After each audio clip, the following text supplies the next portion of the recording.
What's up, cinema enthusiasts? Welcome back to this YouTube channel, the feisty underdog of the film reviewing world, which, to quote Theodore Adorno, is providing the spit take of critical insight in the classic comedy routine of discourse.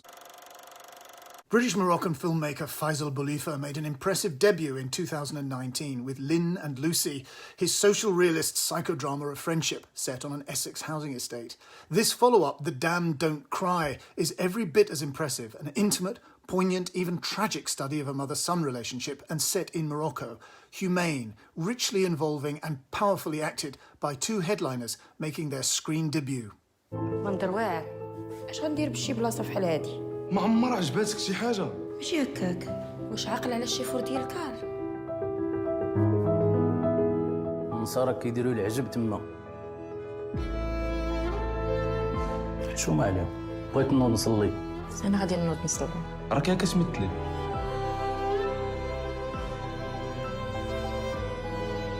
انا ومصطفى راه غادي نتزوجوا.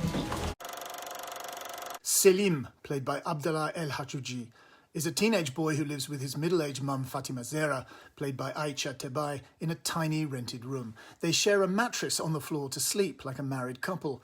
One morning, Fatima Zehra tells her trusting boy that she is off for a job interview, although he is baffled that she needs quite so much jewellery and makeup for something like this. In fact, she is heading for an assignation that ends in shocking violence, and then with mother and son decamping to live somewhere new. But when Fatima Zehra shows up at her elderly father's house, expecting free accommodation for a while, her sour-faced sister is there too, and deeply irritated to see them. And it is from their angry confrontation that Selim overhears the truth about his parentage and that his whole life has been based on a lie. The now deeply estranged mother and son have no choice but to keep moving to worldly Tangier, where Selim also ends up selling sex while hating himself for something that he has learned from his mother and being what amounts to a kept houseboy to a wealthy white Frenchman who has refurbished a riad in the Medina. Meanwhile, Fatima Zehra has formed a relationship with a solemnly religious but married bus driver who brought them to Tangier in the first place. Both Selim and Fatima Zehra know that sex, love and somewhere to live are all very transactional arrangements. Selim himself knows that getting lucrative construction work with the Westerners, who might also want sex, depends on being biddable, agreeable, speaking English or French and being tolerant of their employers' permissive ways. And when Selim and Sébastien have sex, it is a moment fraught with colonial history. Fatima too is aware of her own negotiations with the power relations of sex. The film becomes a kind of diptych, a dual portrait of Selim and Fatima Zehra and their respective sadnesses and antagonisms.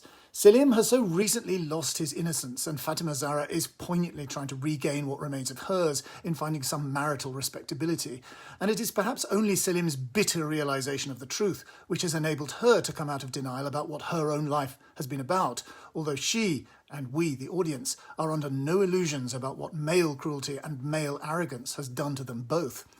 Another excellent film here from Boulifa, who shows real style and real storytelling verve. And so that's it. Please visit my author page at The Guardian. Please give this vlog a like and a share on your various socials. And please, please, oh please, subscribe and leave a comment to that effect. And while you're about it, please, if you haven't already done so, buy my book, The Films That Made Me, an edited selection of my essays and reviews for The Guardian. See you next time.